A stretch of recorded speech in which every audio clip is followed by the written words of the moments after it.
Welcome back to your channel money tutorial. आज के इस वीडियो क्लास का हमारा टॉपिक है एवरेज।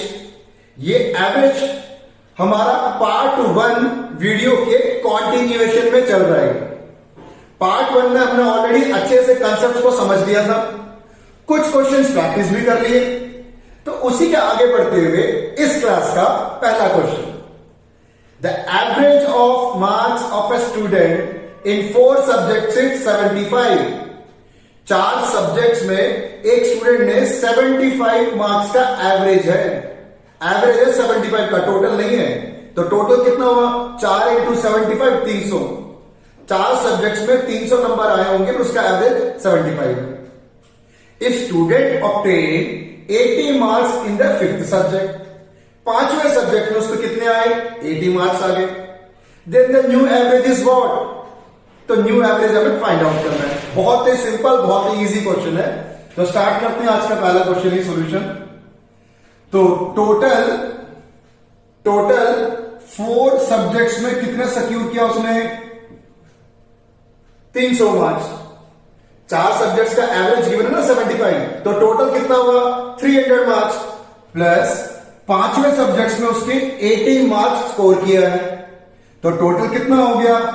380 मार्क्स उसने स्कोर किया है 5 सब्जेक्ट्स में। तो कह रहा है कि एवरेज कितना है? ये मीन का सिंबल। एवरेज का फॉर्मूला क्या था? Sum of observation divide by number of observation, यही था ना। टोटल कितना है इसे बोलते हैं sum of observation divide by number of observation. 5 subject थे तो 5 से डिवाइड कर दो, तो 5 से 380 को डिवाइड करेंगे तो 76। तो 5 सब्जेक्ट्स का उसका एवरेज मार्क आ गया 76। था simple question. Second question, the average of 40 number is 33। Number 40 है, 40 नंबर का जो एवरेज है वो है 33। If the number 60 is excluded, excluded का मतलब क्या है? उसको हटाना है वहां से। पिछले क्वेश्चन में 80 एक वैल्यू है, उसको हमने ऐड किया था। इस क्वेश्चन में 60 एक वैल्यू है, उसको एक्सक्लूड करना है। Then the average of remaining number is what? तो बाकी जो रिमेनिंग नंबर रह गया उसका एवरेज कितना है? बिल्कुल सेम फर्स्ट क्वेश्चन के जैसे ही करेंगे। फर्स्ट क्वेश्चन में हमने 80 एक वैल्यू को ऐड किया था, अभी हम सबट्रैक्ट करने वाले, बाकी तरीका बिल्कुल सेम रहेगा। तो पहले तो टोटल कितना है? 40 नंबर ऑफ ऑब्जर्वेशन का जो मीन है वो 33 है। तो अब बताओ टोटल कितना हुआ? ये 0 1 3 2 0, ये आ गया टोटल। उसमें से जिस वैल्यू को आपको हटा के चलना है उसे माइनस करो। हटाना किसको है? 60 को। तो बाकी बचा 1260। ये 1260 जो सम ऑफ ऑब्जर्वेशन है कितने नंबर्स का है? 40 में से आपने एक ऑब्जर्वेशन को हटा दिया ना, तो बाकी बचा 39। तो 39 ऑब्जर्वेशन का जो टोटल है 1260। तो इसका मीन कितना हुआ? वही same formula, sum of observation divide by number of observation. Clear है? अब इसको डिवाइड करते हैं। डिवाइड करने के लिए पहले 3 से कैंसिल करते हैं, 13 4 2 0। अगेन 13 से डिवाइड करते हैं, ये 3 पे जाएगा 39 32, फिर 3 पे अप्रोक्सीमेटली 32.3 है। आपके ऑप्शन में आंसर बिल्कुल है, उसे टिक कर लो। आपके सिंपल क्वेश्चन था। क्लियर है ना? चलो आगे बढ़ते हैं। क्वेश्चन नंबर 3, वो भी बिल्कुल सेम ऐसे ही पैटर्न पे है। The average of 32 number is 15। 32 number का एवरेज 15 है if the number 25 and 35 are excluded. इस बार 2 नंबर हटा के चलना है आपको। ठीक है, पिछली बार 1 नंबर हटाए थे, इस बार 2 नंबर हटा लेते हैं। Then the average of remaining number is what? तो जो बाकी नंबर रह गए उसका एवरेज कितना हुआ? सबसे पहले एक काम करें, वीडियो को पॉज करके एक बार आप खुद ट्राई करके देखो उसको। ठीक है, फिर आप मेरे को फॉलो करना। थर्ड, टोटल 32 नंबर्स का जो एवरेज है वो है 15। तो मल्टीप्लाई करने में कितना आया? 320 और 160 480 हो गया मल्टीप्लाई। इसमें से आपको 2 वैल्यूज को एक्सक्लूड करना है। 2 वैल्यूज, कौन कौन सा 2 वैल्यूज? एक 25 और एक 35। 25 और 35 60, 60 को यहां से हमें माइनस करना है। तो 480 में से 60 गया तो कितना बचा? 420। ये 420 जो सम ऑफ ऑब्जर्वेशन है कितने नंबर्स का है? नंबर ऑफ ऑब्जर्वेशन कितना? 32 था पहले आपके पास टोटल। 32 में से आपने क्या किया? दो वैल्यूज को तो हटा दिया। 32 में से दो वैल्यूज तो हट गए, तो और कितना रह गया? और रह गया 30। तो 30 नंबर ऑफ ऑब्जर्वेशन का जो सम है वो है 420। पूछ क्या रहा आपसे? इसका मीन कितना हुआ?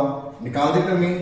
मीन बना 420/30, कैंसिल करेंगे तो ये आ गया आपका 14। तो रिमेनिंग 30 नंबर ऑफ ऑब्जर्वेशन का मीन आ गया हमारा 14। ये भी ऑप्शन में है। क्वेश्चन खत्म। समझ आ रहा आपको? है ना इजी क्वेश्चन सारे? ठीक है, करते हैं क्वेश्चन नंबर 4। रीड आउट कर लो आप। Fourth question, the mean of 15 number is 12। 15 number of observation है और उसका मीन है 12। If one number is excluded, एक नंबर हमने हटा दिया, दैट मीन इज 11। अब एक नंबर को हटाने के बाद बाकी 14 ऑब्जर्वेशन रह गए ना, 14 नंबर ऑफ ऑब्जर्वेशन। उस 14 का जो न्यू मीन है वो 11 दे दिया आपको। अब पूछ क्या रहा है? Find the excluded number. तो जो नंबर, जो वैल्यू आपने हटाया है उसकी वैल्यू क्या है? पहले 15 नंबर का आपको मीन दे दिया, फिर 14 नंबर का भी आपको मीन दे दिया, तो जो एक नंबर हमने वहां से हटाया है उसकी वैल्यू क्या है? क्वेश्चन सिंपल है, समझाता हूं आपको मैं। पहले 15 नंबर का क्या एवरेज था? एवरेज था 12। तो टोटल कितना बना उसका? इसका टोटल बना 180। ठीक है ना? फिर बाकी जो एक नंबर हमने हटा दिया तो 14 रह गए ना वो नंबर ऑफ ऑब्जर्वेशन। उस 14 नंबर का जो न्यू मीन है वो है 11। 14 नंबर का न्यू मीन है 11। तो उस 14 नंबर का टोटल कितना हुआ? उस 14 नंबर का टोटल, तो 14 नंबर का टोटल हुआ 154। ठीक, 15 नंबर का टोटल 180 है, एक वैल्यू को हटा दिया, बाकी बचे 14 नंबर का जो टोटल है वो है 154। तो कौन सी वैल्यू हमने हटा दिया उसमें से? 26। तो 26 जो वैल्यू है टोटल नंबर ऑफ ऑब्जर्वेशन में से हटा दिया हमने वो, तो बाकी जो रह गया 14 नंबर का एवरेज 11 बना। क्लियर है क्वेश्चन? ठीक है ना? अब आगे बढ़ते हैं क्वेश्चन नंबर 5 पे। सिंपल क्वेश्चन है सारे। 5 में, the mean of 20 observation is 33। If one new observation is added, the new average become 35। बिल्कुल सेम प्रीवियस क्वेश्चन की तरह है। क्या फर्क है दोनों में? उसमें हमने एक नंबर रिड्यूस किया था, इस पे हमने एक नंबर इंक्रीज कर दिया। इंक्रीज करने की वजह से न्यू मीन हमारा 35 हो गया। The new observation is what? तो बताओ न्यू ऑब्जर्वेशन कितना है इसका? बिल्कुल सेम ऐसे कैलकुलेट करेंगे। टोटल पहले 20 ऑब्जर्वेशन का मीन 33 है, तो टोटल कितना हुआ? 660 हुआ। अब हमने इंक्रीज कर दिया वैल्यू, तो अब वो 21 हो गया। अब इस 21 नंबर ऑफ ऑब्जर्वेशन का मीन जो है वो 35 है, तो टोटल कितना हुआ? 35 735। क्लियर? अब इन दोनों का डिफरेंस देख लो। इन दोनों का डिफरेंस आ गया हमारा 75। तो 75 आपके ऑप्शन में भी है ना? बिल्कुल ठीक है। 75 एक ऐसी वैल्यू है जिसको हमने क्या किया? 20 ऑब्जर्वेशन जो थे ना उसमें हमने ऐड किया। ऐड करने की वजह से जो न्यू मीन है वो 35 हो गया था। क्लियर है ना? पिछली बार हमने क्या किया? एक वैल्यू को हमने हटाया था, एक्सक्लूड किया था। इस बार हमने क्वेश्चन में एक वैल्यू को इंक्रीज किया है। तो ये सारे के सारे क्वेश्चन बड़े अच्छे लेवल के क्वेश्चन है। आप सबके ये एग्जाम में आए हुए क्वेश्चन है। अगर आपको कुछ ज्यादा ही इजी लग रहा हो, अच्छा लग रहा हो, तो ये मत सोचना कि ये नहीं आएगा। ये सब भाई एग्जाम के क्वेश्चन हैं, अच्छे से प्रैक्टिस करना इसको। ठीक है, चलो आगे बढ़ते हैं। Question number 6। क्वेश्चन नंबर 6 कह रहे हैं the average of run of A cricket player of 10 inning was 32। एक क्रिकेट प्लेयर ने 10 इनिंग्स में 32 का एवरेज स्कोर किया है। How many run must he make in his next inning so as to increase his average run by 4। 10 innings में किसी cricketer का average 32 है 10 इनिंग्स में, तो उसने टोटल कितना स्कोर किया होगा? 10 इंटू 32, 320 रन। लास्ट 10 इनिंग्स में एक बैट्समैन ने 320 रन स्कोर किया, तो जाके उसका एवरेज 32 बन रहा है। अब वो 11th इनिंग में दोबारा बैटिंग करने आ गया। 11th इनिंग में कितना स्कोर करे कि उसका एवरेज 4 से बढ़ जाए? एवरेज 4 नहीं चाहिए, 4 से इंक्रीज हो जाए। दैट मीन्स न्यू एवरेज 36 हो जाए। कैसे 36? भाई पहले भी तो 32 था ना, पहले एवरेज 32 था, अब 4 से इंक्रीज करना है। 32 प्लस 4 कितना हुआ? 36 हो गया। ठीक है ना? तो 11th इनिंग में कितना वो स्कोर करे कि उसका न्यू एवरेज 36 हो जाए। ठीक है, बिल्कुल सेम यही लेवल है।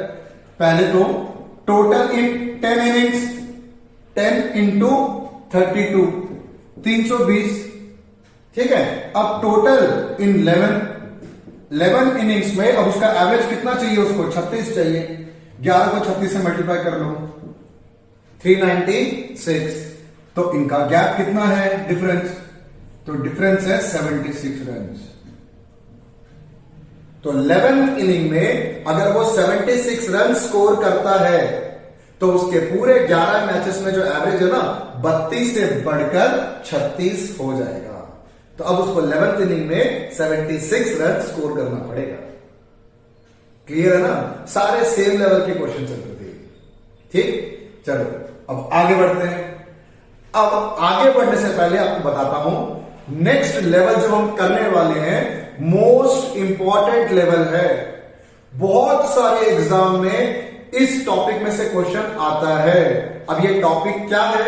इस टॉपिक का नाम है कंबाइंड मीन। Combined mean. अभी कंबाइंड मीन क्या होता है?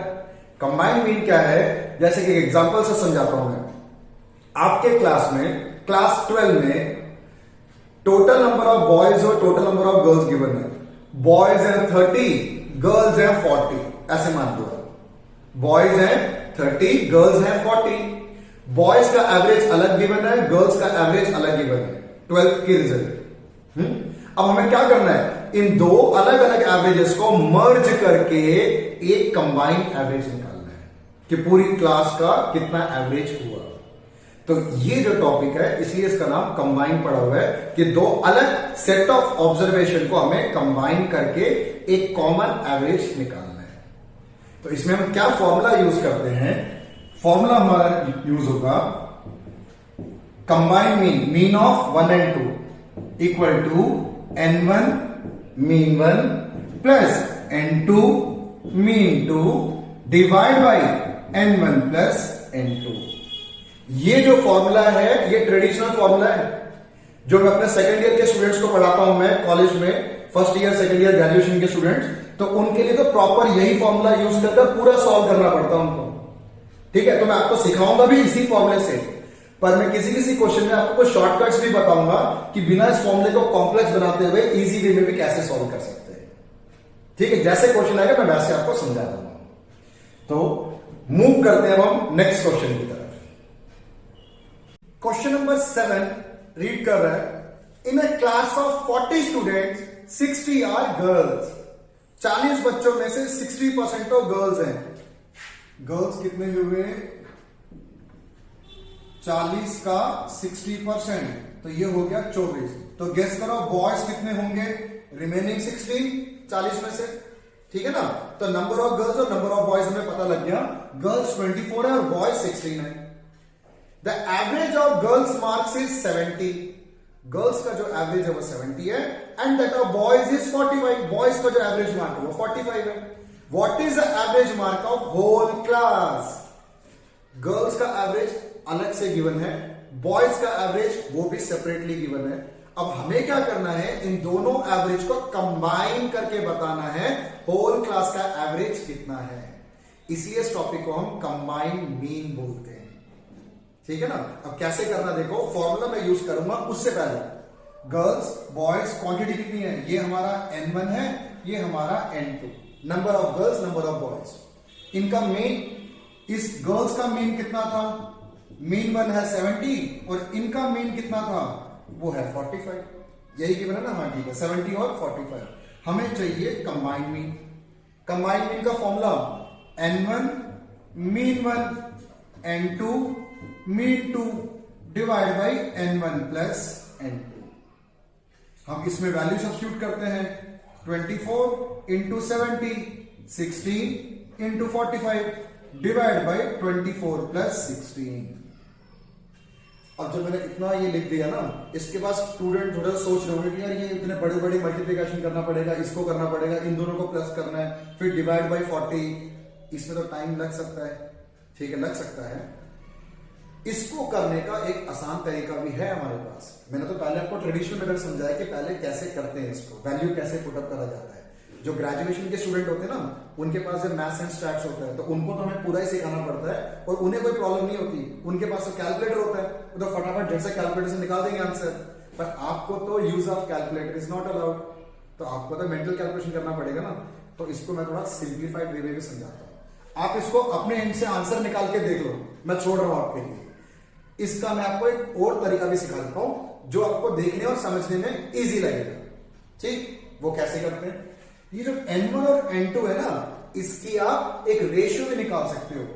N1 और N2 24 और 16, इसकी क्या रेशियो बनेगी? डिवाइड करो उसको, 8 के टेबल से कटेगा, 3 और 2, 3 और 2। तो 24 और 16 लिखने की जगह हम क्या लिख सकते हैं? 3 और 2 भी लिख सकते हैं, 3 और 2 भी लिख सकते हैं। अगर 3 और 2 अगर हमने लिख लिया तो ये कैलकुलेशन थोड़ा सा तो सिंपल होगा, थोड़ा सा शॉर्टकट है ना ये। आप ऐसे फटाफट कर लो, क्योंकि आपको तो मल्टीपल चॉइस क्वेश्चन है, सही आंसर पर टिक करना है। आपका सॉल्यूशन कौन देख रहा है? जल्दी से फटाफट शॉर्ट ट्रिक्स चाहिए आपको। तो N1 और N2 की हमेशा आप रेशियो निकाल लेना, रेशियो निकालकर यहां प्लेस कर दो। तो ये हो गया 210, ये हो गया 90 डिवाइड बाई 5। 210 और 90 300, 300 को 5 से डिवाइड करेंगे तो कितना आएगा? 60। ये जल्दी हो गया ना। उसमें थोड़ा सा कॉम्प्लेक्स था, कहां 24 कहां 16, उसको हमें 70 से मल्टीप्लाई करें, फिर 45 से, लंबा पड़ जाता है। तो ये आपका शॉर्ट ट्रिक है। क्लियर है? इसी पे हम और क्वेश्चंस करते हैं। Next question, question number 8 question. The average of 6 number is 7। 6 number का जो एवरेज है वो 7 है। The average of 3 number of them is 5। उस 6 में से पहले जो 3 होंगे ना, ऐसे मान लो पहले जो 3 नंबर है उसका एवरेज तो 5 दे दिया, तो अगले 3 का क्या है? What will be the average of remaining number? तो बाकी जो 3 नंबर रह गए उसका एवरेज क्या है? इसको भी हम कंबाइंड मीन से फटाफट निकाल सकते हैं। तो 2 सेट ऑफ ग्रुप है हमारे पास, टोटल 6 नंबर का एवरेज उसने 7 दे दिया, टोटल 6 नंबर का एवरेज, ये कंबाइंड मीन है। Average of 3 number is 5। 3 number का जो एवरेज है वो 5 है। अगले 3 नंबर का एवरेज हमें फाइंड आउट करना है। अगले 3 नंबर का एवरेज हमें फाइंड आउट करना है, ठीक है ना।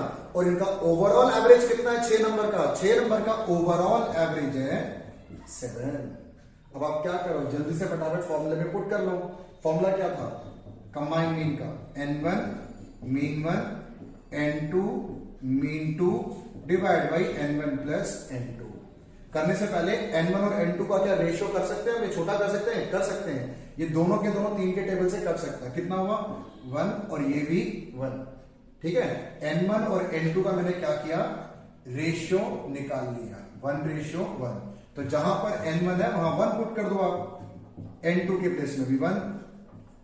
और इस वाले का मीन तो हमें फाइंड करना है, डिवाइड बाई 1 प्लस 1। और ये कितना गिवन है? 7। 1 प्लस 1 2 को 7 से मल्टीप्लाई कर दो, 14, 5 प्लस मीन 2, तो इसमें से माइनस करेंगे तो 9। तो मीन 2 जो है that is equal to 9। Clear है? अगर यहां पे हम 3 भी पुट करते हैं तो भी आंसर आ जाता है, क्योंकि 3 से मल्टीप्लाई करना मुश्किल नहीं होता। अगर ये काफी बड़े नंबर्स आ जाए उसको आप एक पर्टिकुलर रेशियो में रिड्यूस कर दो, रिड्यूस करने के बाद वैल्यू पुट करो, आपका आंसर जल्दी आएगा। और 1 का तो और ज्यादा सिंपल है ना, ठीक है, सिंपल ही क्वेश्चन है। चलो चलो आगे बढ़ते हैं फिर नेक्स्ट क्वेश्चन नंबर 9।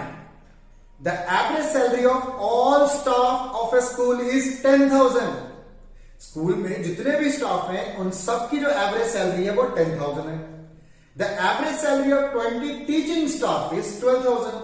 जो हमारे पास टीचिंग स्टाफ है 20 है क्वांटिटी, जो 20 हमारे टीचिंग स्टाफ हैं उनकी जो एवरेज सैलरी है वो 12,000 है। And that of non teaching staff is 5,000। जो स्कूल में नॉन टीचिंग स्टाफ है कितने क्वांटिटी है वो नहीं पता, पर उनकी जो एवरेज सैलरी है वो 5,000 है। Then the number of non teaching staff will be what, तो नॉन टीचिंग स्टाफ आपके स्कूल में कितने हैं? एक टीचिंग स्टाफ, एक नॉन टीचिंग स्टाफ।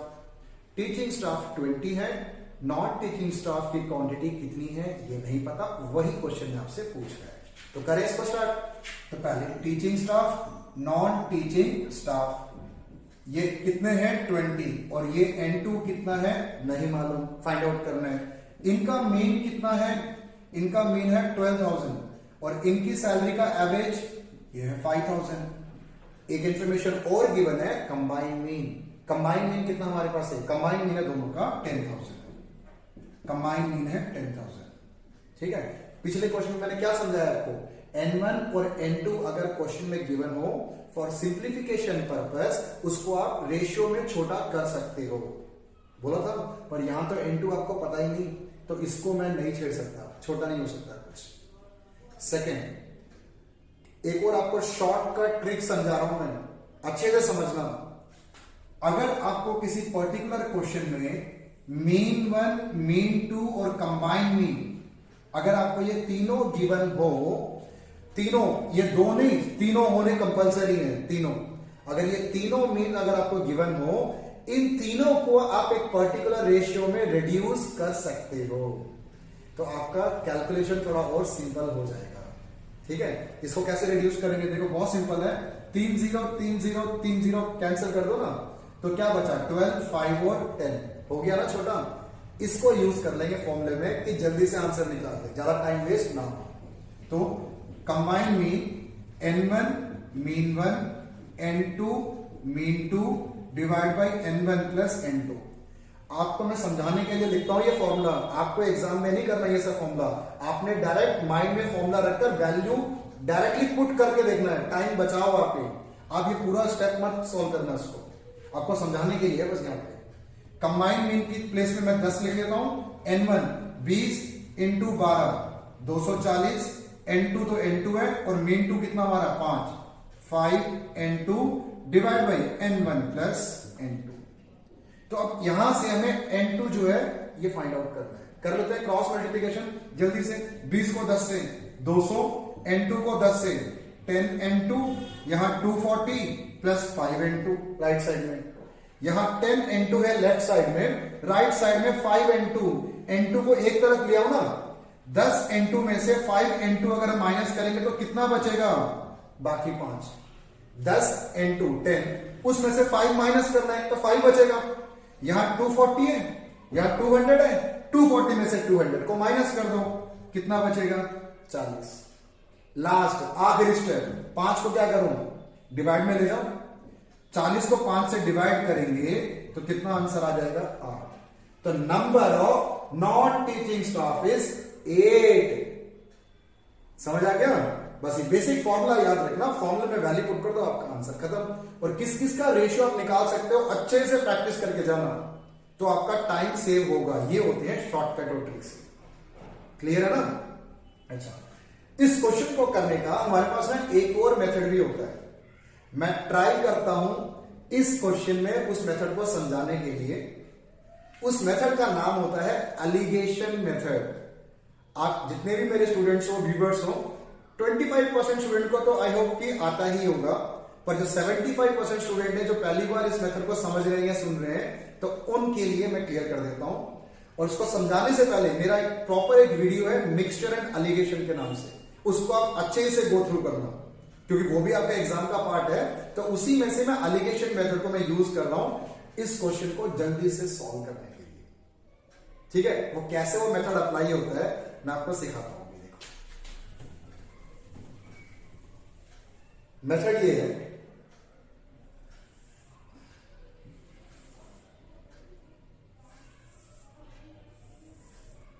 कितने सर्कल डाले मैंने? 5 बड़े बड़े सर्कल डाले, है ना।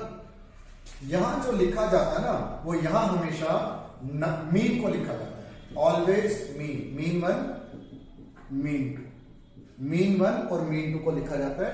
ये हमारा कंबाइंड मीन, ये n1 और n2, ये n1 और n2 की रेशियोज होती है, रेशियो n1 और n2 की रेशियो।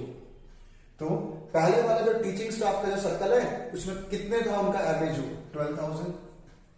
इनका एवरेज कितना था? 5,000।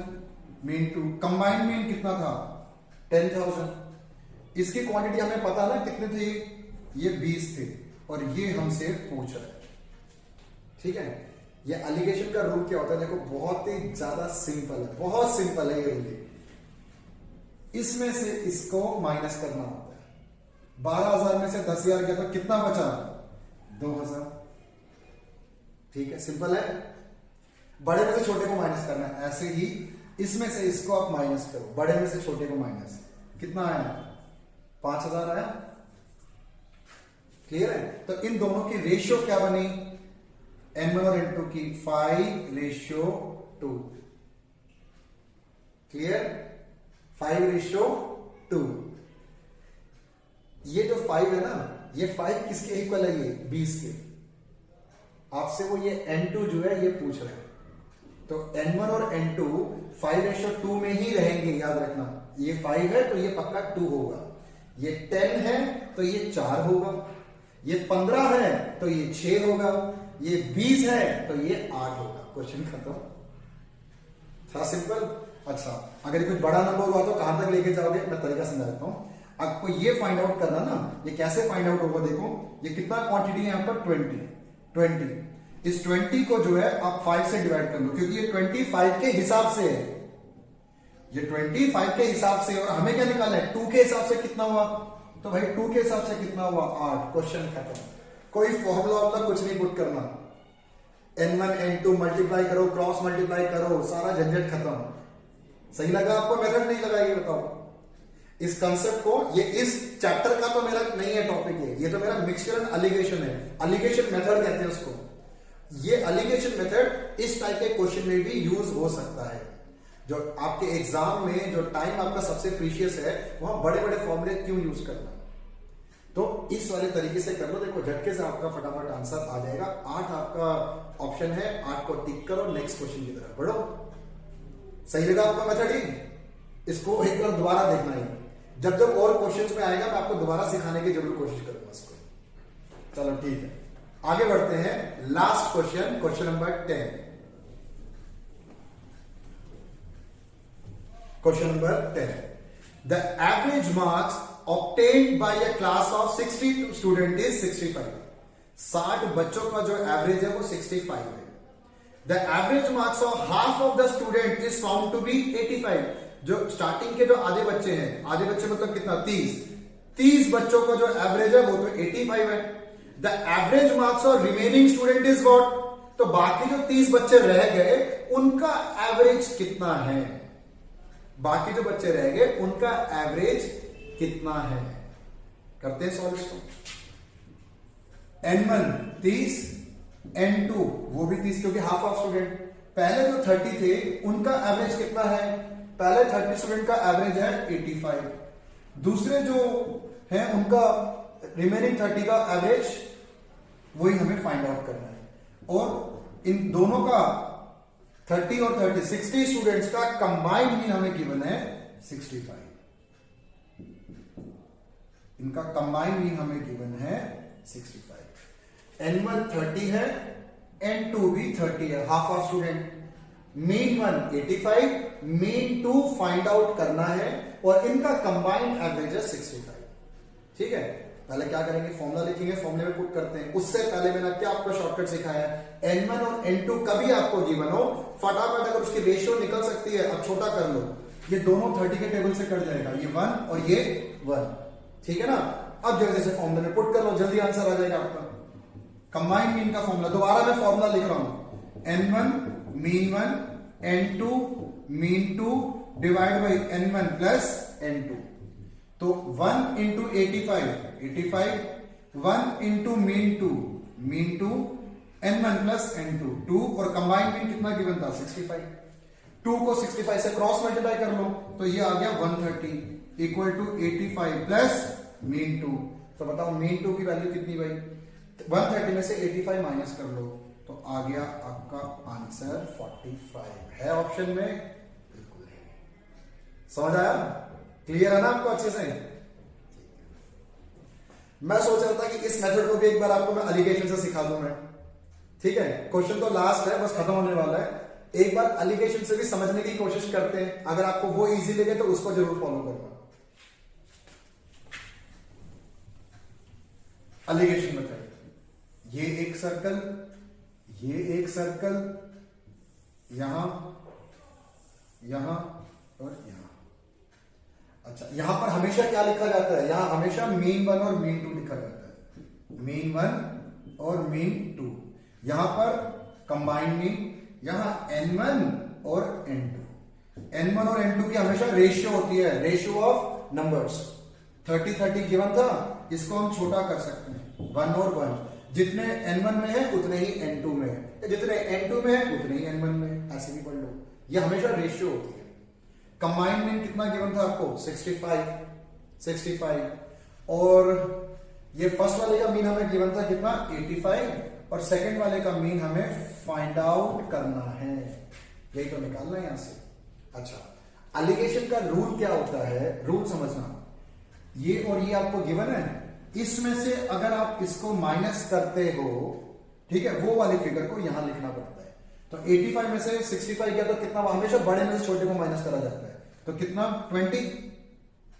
क्लियर है, ठीक है, ये 20 पता लग गया। और इनकी रेशियो कितनी है 1:1। तो मतलब जितना यहां पर है उतना ही यहां भी होना चाहिए, जितना यहां पर है उतना ही यहां भी होना चाहिए। ये 20 है तो ये भी कितना हुआ, इसको भी आप 20 लिख लो। क्लियर, ये 20 है तो इसको भी आप 20 लिख लो। अच्छा, अब हमें ये फिगर मिसिंग है ना, देखो एक बार सिंपल सा अच्छे से समझना, फटाफट आपका आंसर अभी तैयार है। ये जो मीन 1 और मीन 2 होता है, ये मीन 1 मान लो कि 85 है और मीन 2 100 मान लेता हूं, तो जो भी कंबाइंड मीन होगा ना वो पक्का 85 और 100 के बीच में होगा, 85 और 100 के बीच में होगा। अगर ये 85 है और ये 50 है तो ये जो कंबाइंड मीन है हमेशा इन दोनों के बीच में होगा, ठीक है, बीच में। तो कंबाइंड मीन से अगर ये ज्यादा है तो डेफिनेटली कंबाइंड मीन से ये कम होगा, ये अच्छे से समझना आपको। अगर कंबाइंड मीन से ये छोटा है तो पक्का कंबाइंड मीन से ये ज्यादा होगा। कितना, इतना। कंबाइंड मीन से ये 85 है तो ये ज्यादा है ना 20, तो डेफिनेटली ये जो कंबाइंड मीन है इससे ये इतना कम होगा। ये निकल गया आपका आंसर। तो इस मेथड को बोलते हैं एलिगेशन मेथड, ठीक है। तो ये पूरा का पूरा मेरा एक वीडियो है, ऐसे 2 क्वेश्चन में समझ नहीं आएगा, ये तो मैंने कोशिश किया आपको इस मेथड को भी समझने के लिए। अगर आपको इससे पहले वाला जो हमारा ट्रेडिशनल मेथड है वही समझ आता है तो आप उसको फॉलो कर लो, पर मैं आपसे ये चाहता हूं कि इस मेथड को आप बहुत अच्छे से प्रैक्टिस कर लो। मुझे समझाने में टाइम लगा है पर करने में टाइम नहीं लगता। आपका टोटली टाइम सेविंग मेथड है ये, टाइम सेविंग। तो इस मेथड को बहुत अच्छे से जरूर करना। कंपटीशन में एक मिनट जो है ना बड़े कीमती होता है, उस 1 मिनट में पता नहीं 2-2 क्वेश्चन सॉल्व कर लेंगे, 2 से ज्यादा भी कर लेंगे कई बार। तो टाइम को आपको सेव करके चलना है, इस मेथड को सीखना है। ये मेथड आप अच्छे से कौन से चैप्टर में सीखोगे, मिक्सचर एंड एलिगेशन में, ठीक। तो इस मेथड के साथ सॉल्यूशन तुमने कर दिया है ना, तो जो इजी लगे आप उसको फॉलो करो। तो मैं इस मेथड से, इस क्वेश्चन से मैं इस वीडियो क्लास को क्लोज करता हूं। अभी मीन या एवरेज अभी खत्म नहीं हुआ, अभी इसके कंटिन्यूएशन में पार्ट 3 भी करना है हमें, क्योंकि चैप्टर को अच्छे से पूरा करना है ना, तो 2 में मत छोड़ देना, पार्ट 3 को भी पूरा देखेंगे इसको, ठीक है। तो इस वीडियो तक के लिए इतना क्वेश्चन, मैं आपसे नेक्स्ट वीडियो में मिलूंगा। और जाने से पहले अगर आपको ये मेरा वीडियो अच्छा लगा तो प्लीज इसे लाइक, शेयर और सब्सक्राइब आप जरूर करना। तो मैं मिलता हूं आपसे नेक्स्ट वीडियो में, तब तक आप पढ़ते रहिए और खुश रहिए।